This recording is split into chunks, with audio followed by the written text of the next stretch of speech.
Assalamualaikum warahmatullahi wabarakatuh. Halo semua sobat Mantri Luka. Di kesempatan kali ini di channel Mantri Luka kembali kita akan melanjutkan pembahasan mengenai luka dekubitus.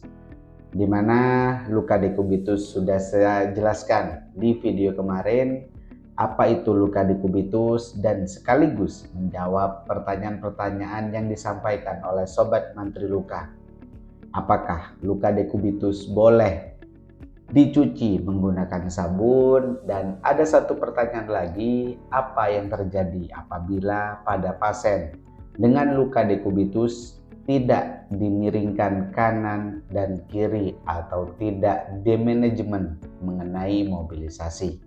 Dan saya sudah jawab di video kemarin, dan rasanya tidak lengkap apabila saya tidak memberikan informasi mengenai bagaimana cara menutup luka dekubitus yang baik dan apa dressing-dressing yang cocok untuk luka dekubitus agar mempercepat proses penyembuhan pada luka dekubitus.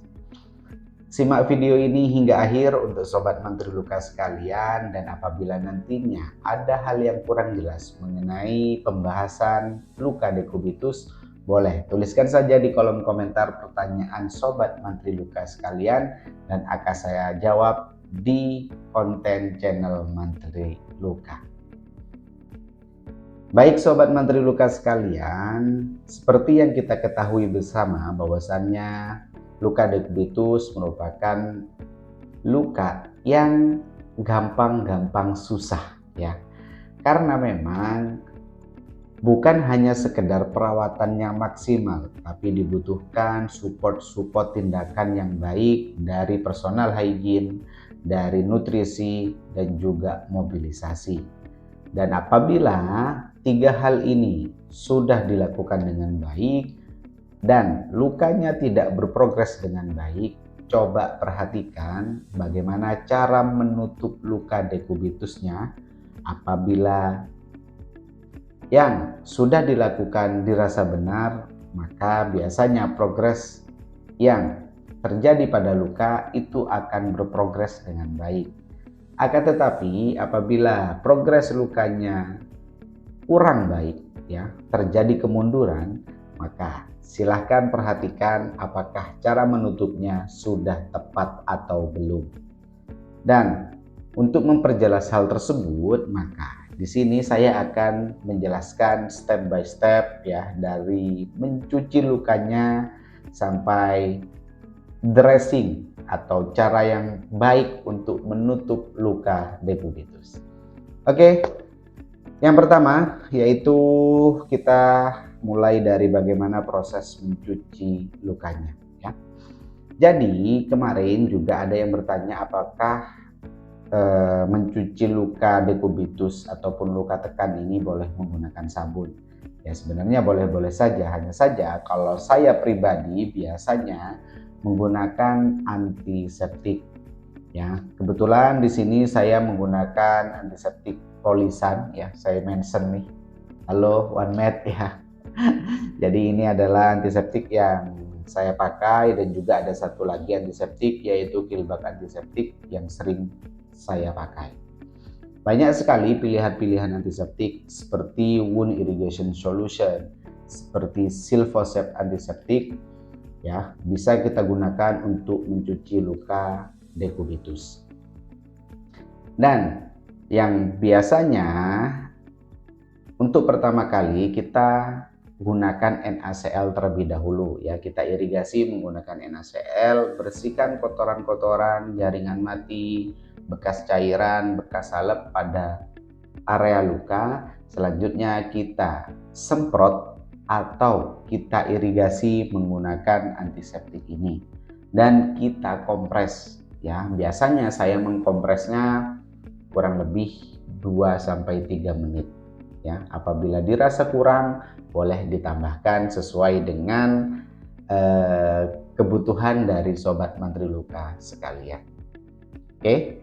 Nah, selanjutnya adalah proses membuang jaringan mati ya, di mana membuang jaringan mati ini memang dibutuhkan teknik-teknik khusus ya. Dan ada dua teknik ya, saya akan persingkat saja untuk hal ini karena memang tidak semuanya dari Sobat Mantri Luka bisa melakukan, dan mungkin dari rekan sejawat ya bisa melakukan hal ini. Yang pertama yaitu teknik mechanical debridement menggunakan pinset dan gunting ya, untuk mengangkat jaringan mati, untuk menjepit, untuk menggunting ya jaringan-jaringan mati yang ada pada dasar luka. Karena apabila hal tersebut tidak dilakukan, biasanya akan terjadi cairan yang banyak keluar dan juga berbau, biasanya disertai dengan nanah. Hal tersebut memang sangat-sangat tidak baik untuk progres perkembangan luka dekubitus. Oke. Nah, selanjutnya adalah yaitu teknik autolysis debridement, di mana kita menggunakan salep ya untuk melunakkan jaringan sehingga nantinya jaringan mati ini bisa terangkat dengan sendirinya atau lunak dengan sendirinya. Harapannya sehingga hal tersebut dapat memudahkan kita untuk membuang jaringan mati. Oke. Dan poin utama di sini adalah apa saja ya dressing yang biasa saya gunakan untuk proses perawatan luka dekubitus. Baik, yang pertama ya biasanya saya akan menggunakan salep terlebih dahulu ya. Salep banyak sekali pilihan-pilihan salep ya sesuai dengan kondisi pasien. Hanya saja untuk dressingnya biasanya saya menggunakan ini, yaitu menggunakan foam dressing. Oke.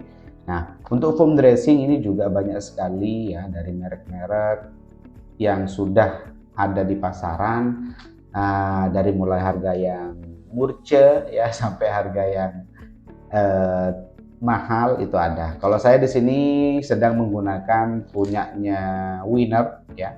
Ini foam dressing yang tanpa border ya, atau seperti Optisile, seperti apalagi ya, Alevin juga, Terasop dan lain sebagainya. Itu banyak sekali pilihan-pilihannya untuk foam dressing.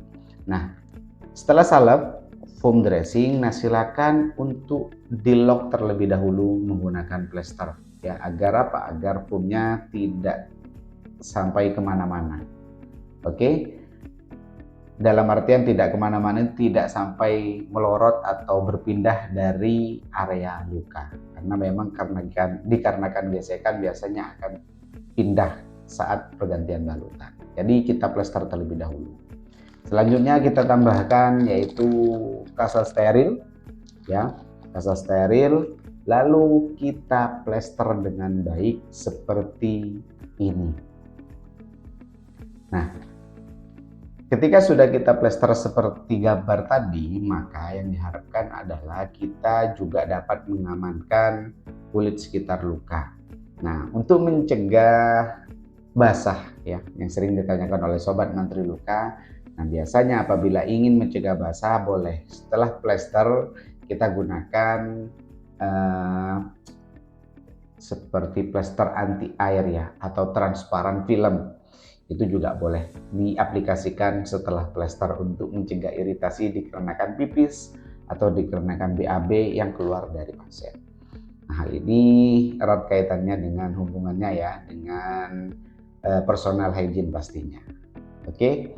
Nah, itu dia teknik yang sederhana akan tetapi banyak sekali dilewatkan oleh Sobat Mantri Luka. Biasanya langsung menggunakan kasa steril ya, atau menggunakan tule ya, atau menggunakan dressing-dressing yang kurang tepat sehingga itu dapat membuat lukanya lama sembuh. Oke, itu dia penjelasan tentang bagaimana pemilihan dressing ya, dan juga cara menutup luka dekubitus. Semoga hal ini dapat memberikan informasi yang juga dapat diaplikasikan oleh Sobat Mantri Luka sekalian. Dan apabila ada pertanyaan, tuliskan saja di kolom komentar. Dan jangan lupa tonton video-video yang lainnya. Tetap support channel Mantri Luka. Terima kasih, saya akhiri. Assalamualaikum warahmatullahi wabarakatuh. Ada luka, ingat Mantri Luka.